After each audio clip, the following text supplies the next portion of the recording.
Hi friends, my name's Naomi. Welcome back to my channel.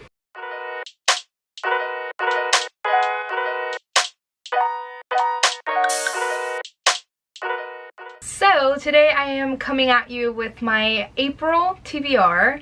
I kind of got confused because it's literally mid-March currently, and I'm filming this super early because I have a lot of things going on in the near future. Next weekend I'll be at Comic-Con. The weekend after that I'll be out of town in Kentucky, so I won't have a lot of time to film. So this is coming early. So I have a couple of books that I have planned that I want to read, but I don't have like my full April TBR. Like, I'm sure that maybe I'll get to other books, but I'm just gonna mood read then. But yeah, I'm gonna talk about the books that I'm planning on reading thus far in April. So one of the most recent videos that I've uploaded on my channel were my 2023 reading goals, and if you watched that video you know that I have a lot of goals this year, whether it's reading more nonfiction, Buzzword reading challenge, reading a book of the month book, all of that stuff. So I have all of those books in front of me, and I'm going to start off with my Buzzword reading challenge that is hosted by Kayla over at Books and Lala. She does a Buzzword reading challenge. It's a year-long challenge, and basically every month has a different word or theme, and for this month of April it is emotions. So for that I'm going to be picking up a book that has been on my TBR for many years. Honestly, I think this book has been on my TBR since I discovered BookTube back in like 2011 or 2014. Like around that time this book has been on my TBR since then, and that is the Madman's Daughter by Megan Shepherd. And this is a young adult retelling of The Island of Dr. Moreau. I recently read a retelling by Silvia Moreno Garcia of that story, which was The Daughter of Dr. Moreau. I wasn't too familiar with The Island of Dr. Moreau's story, but I did read, like I just said, The Daughter of Dr. Moreau by Silvia Moreno Garcia, and that was a book club pick for a book club that I host in real life. So I had to do a lot of research, and I feel like now I'm very familiar with the story of The Island of Dr. Moreau, so I'm really excited to read this retelling. And like I said, I've heard about this book for a really long time. Pretty sure this book has been on my TBR for like over a decade at this point. Also, if you don't know about The Island of Dr. Moreau, it's basically like this classic sci-fi story about this madman who does all of these experiments in this like remote island. And this one, like I said, is young adult, so it doesn't follow the scientist madman. It follows his daughter, and she is 16 years old, and she has like her whole life already built out for herself in London. And then she finds out that her father is still alive and conducting these experiments, so she decides to go back to that remote island, and she's accompanied by the young assistant Montgomery, who is a character in The Island of Dr. Moreau story. So I'm excited for this one. It looks like it's going to be like sci-fi, horror, all of those fun things, and I'm excited to finally read this. Next up, I have an anticipated release, and that is Yours Truly by Abby Jimenez.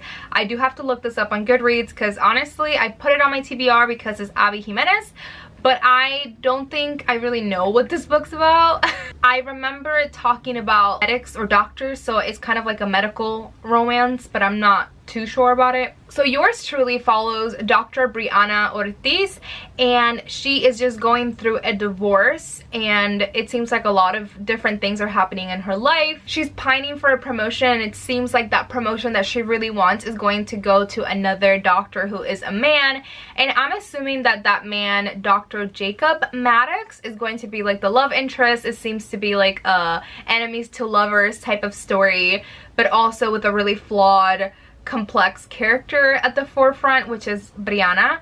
So I'm really excited to read this, and yeah, and hopefully it's really good, just as Part of Your World was for me. So yeah, I'm really excited to read this one. I hope that it does have some mental health representation, because Part of Your World had a lot of that representation and stuff, so I'm excited for this one. So another one of my goals is to read book club picks. So I've been trying to pick 1 or 2 book clubs a month that I read a book for, and this month I decided to read the Literally Dead book club's pick, which is hosted also by Kayla, who is hosting the Buzzword reading challenge. And the book club pick for the month of April is The Writing Retreat by Julia Bartz. I'm stoked to read this. This is an arc, so I don't know if the actual cover looks like this, but yeah, this is an arc that I received a while ago. But basically this book is a psychological suspense, and it follows a writer that goes into this writer's retreat that kind of just goes very, very wrong. I'm really excited. It seems like it's going to be like a remote setting. I love psychological thrillers, and just that it has to do with writing also, it's really interesting to me, so I'm excited to pick this up. Another goal that I have this year is to reread more. So this book was in my March TBR, and I'm currently reading it, but I think I'm not going to be done with this in the month of March, and that is A Court of Mist and Fury by Sarah J. Maas. I've been rereading the Mackintosh series right now, so I think I'm a little bit close to halfway through, but yeah, I've been rereading this. Don't think I'll be done in March, so this is going to be also in my April TBR. And honestly, I've been seeing a lot of people read House of Sky and Breath, and like, I just want to give Crescent City another chance. But we'll see if that happens anytime soon. And I don't think I need to say what this book's about. It's the second book in the Mackintosh series. Fae, Magic, Sarah J. Maas. You know this book. The next book I have is a book of the month pick. I've been trying to catch up with my book of the month and trying to read at least one book of the month every month. So for the month of April, I have The Last Party by Clare Mackintosh. So this one is set on New Year's Eve, and it's during a New Year's Eve party. This is set in a vacation home on Mirror Lake, and basically this man, his name's Reese, and it's reminding me of Resand from Akatar, but let's move on past that. And basically this man Reese is hosting a New Year's Eve party, and he has a house full of guests, and this is set in a vacation home that he has on Mirror Lake. And apparently by midnight someone is found dead floating on the lake, and it seems like one of the guests is like an FBI agent or like detective. So basically I think we're going to be following Fionn Morgan's point of view, and basically I don't know if this is a man or a woman, they will be investigating who killed this person that was found on the lake.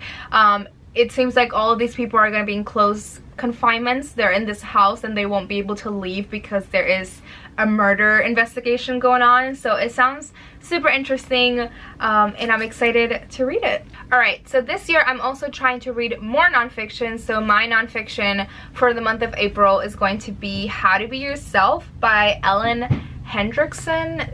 The lighting, this book is so white. This was also on my March TBR, but I don't think I'm gonna get to it. I know that it's mid-March right now as I'm filming this, but I don't think I'm gonna get to this. It's not a priority right now, so I'm gonna put it in my April TBR. And this nonfiction is basically about social anxiety and kind of coping mechanisms for people that have social anxiety in those type of settings. Alright, last two books. So I have a manga collection here that I've had in my TBR for way too long, and that is Orange by Ichigo Takano. I feel like I've had this manga collection on many TBRs for many years, and I'm really excited to read it. I honestly can't tell you what this manga collection is about, but I've heard that's the best way to go into it. I do believe this is sad, and it's set in like a school. It's a group of friends, and it's kind of like a slice of life type of manga, so I'm excited to get to it. And I do think that there's like a adaptation for this, so hopefully I get to watch that after I'm done with it. Alrighty, and the last book that I have on my April TBR is an arc that I received by Penguin Teen. It is an e-arc, so I have this on my Kindle, and that is A Crooked Mark by Linda Cowell. This is a YA novel, and it seems very dark and sinister. I read this line that says perfect for fans of Neil Schusterman, and it reminded me a lot of the Scythe series, which is one of my favorite like sci-fi or dystopian series of all time. So I'll read this off of Goodreads. So it says, Ray Winter should be dead. Some say that walking away from the car crash that killed her dad is a miracle, but 17-year-old Matthew Watts knows that forces of good aren't the only ones at work. And my mom also texted me. The devil Lucifer himself can mark a soul about to pass on, sending them back to the land of the living. Oh my gosh. Sending them back to the land of the living to carry out his evil will. Matt has grown up skipping from town to town alongside his father, hunting anyone who has this mark. They have one purpose: find these people and exterminate them. After helping his father for years, Matt takes his own mission, Ray Winter, miracle survivor. But when Matt starts to fall for Ray to make friends for the first time in his life, he's not sure who or what to believe anymore. How can someone like Ray, someone who's thoughtful and smart and kind, be an agent of the devil? With the lines of reality and fantasy, myth and paranoia blurred, Matt confronts an awful truth. What if the devil's mark doesn't exist? I was super excited when I read the description for this book. It really reminds me of like the Scythe Arc series, and I've just been dying to read another dystopian YA series like it, so I'm excited for this debut novel. Alrighty, so those were all of the books that I'm planning on reading in the month of April. It is a lot. I'm hoping to get to as many as I can, and then hopefully mood read if I'm able to, if I have time, because there are a lot of things happening in April. But yeah, thank you so much for watching, and I'll see you next time. Bye!